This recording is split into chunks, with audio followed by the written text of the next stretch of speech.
Recently, there's been an increase in search volume with more and more of us googling why I cannot sleep. This is not something that can be taken lightly. Instead, it is highly concerning because when you see people who are anxious and depressed, what do you think is wrong with them? In most of the cases, they're not able to sleep. Most of them appear normal from outside, but they're suffering mentally. So, a long-term sleep issue has direct and proven connection to an increased risk of having heart attack. Roughly, around 37% of the global population is struggling with sleep deprivation and poor rest. It's not a problem if you cannot sleep once in a while, but it's a problem if you have to deal with it on a daily basis. A person who struggles to sleep is at a significant disadvantage in many aspects of life when compared to a person who sleeps well. The mental state of people suffering from sleep issue is highly concerning. You get irritated even by the smallest things, and you cannot have full concentration while doing something, and you take too much time to do even the smallest things. You feel too hard to take action. It also diminishes your ability to think clearly. Lack of sleep also affects your physical appearance. You may find it difficult to keep your shoulders straight, and instead they become slumped. Dark circles are visible on your face. Your body mass gradually decreases, and you may look thinner, but fat begins to accumulate around your stomach because of an increase in visceral fat. Your skin gradually loses its natural glow and starts to look dull and tired. Also, many of you might follow good routine like eating healthy and regular workout, but still you struggle to sleep. Sleep doesn't begin because your brain shuts off. It begins because your brain switches from awake mode to sleep mode. During the day, special brain chemicals keep you alert, focused, and responsive. At night, a sleep center in the brain called the ventrolateral preoptic nucleus becomes active and releases GABA, a calming neurotransmitter that acts like the brain's natural brake. GABA slows down the wake-promoting brain cells, allowing your thoughts to quiet, your body to relax, and sleep to begin. In people with sleeplessness, this switch does not work efficiently. The wake-promoting system stays more active than it should. So even though the body is exhausted, the brain remains unusually alert. Scientists call this state hyperarousal, where the brain continues to process information and generates thoughts instead of settling into sleep. So what are the things that make your brain to stay active at night? Sometimes you accidentally train your brain not to sleep. The problem isn't that you cannot sleep, it's just that you become worried about not sleeping. After a few sleepless nights, bedtime no longer feels relaxing. Instead, you start thinking, what if I can't sleep again tonight? The more you worry about falling asleep, the more alert your brain becomes. And the more alert your brain becomes, the harder it is to fall asleep. So it turns into a vicious cycle where the fear of losing sleep becomes the very thing that keeps you awake. Your imagination can also keep your brain awake. Neutral or pleasant imagination usually does not interfere much and will even help some people relax. But emotionally intense imagination, like replaying arguments, worrying about the future, fantasizing about exciting events, or planning tomorrow, activates brain network involved in attention and emotion. So this can keep you awake longer. But some people don't have racing thoughts or vivid emotional imagination, but still cannot sleep. And the reason for this is the brain has a baseline level of arousal. In some people, this baseline remains higher than normal at night. Even when they're calm, their brain's wake promoting circuits are simply more active than they should be. They may lie in bed thinking about nothing in particular or even feeling relaxed, but sleep still doesn't come. Also, if you have many nights of struggling to sleep, the brain can begin to associate bedtime with wakefulness.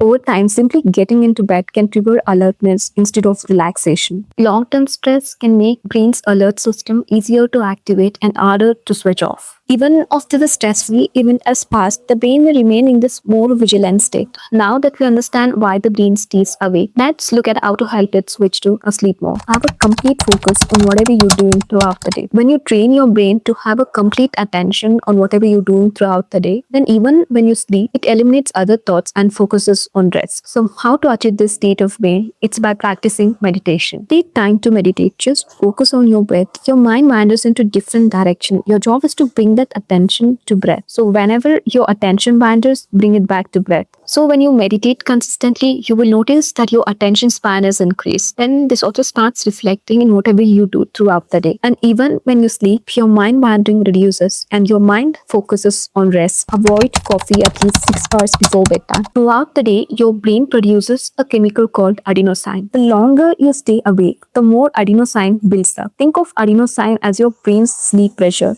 The more it accumulates, the sleepier you feel. When you drink coffee, caffeine doesn't remove adenosine. Instead, it blocks adenosine receptors in your brain. As a result, you feel more awake, your brain stays more alert, and it takes longer to fall asleep. You can wake up feeling less refreshed even if you slept for several hours. So, it's good if you drink coffee 6 hours before bedtime.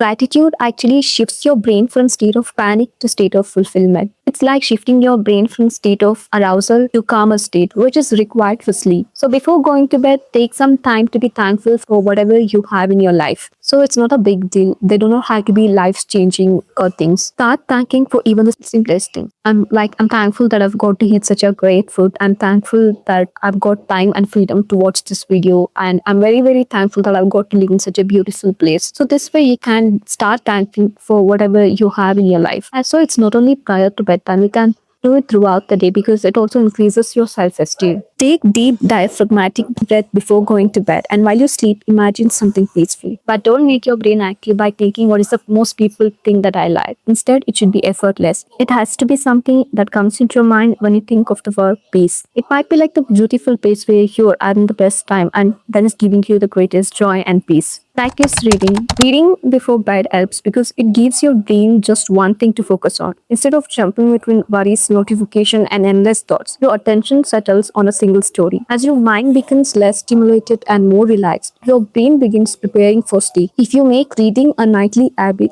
your brain eventually starts recognizing it as a signal that it's time to sleep. Sleep isn't something that you can force. The harder you chase it, the further it runs. Instead, your goal should be to create the conditions that allow your brain to feel safe enough to let go. Night after night, those small changes teach your brain that bedtime is no longer a time to stay alert. It's a time to rest. And sometimes that's where the journey to better sleep truly begins.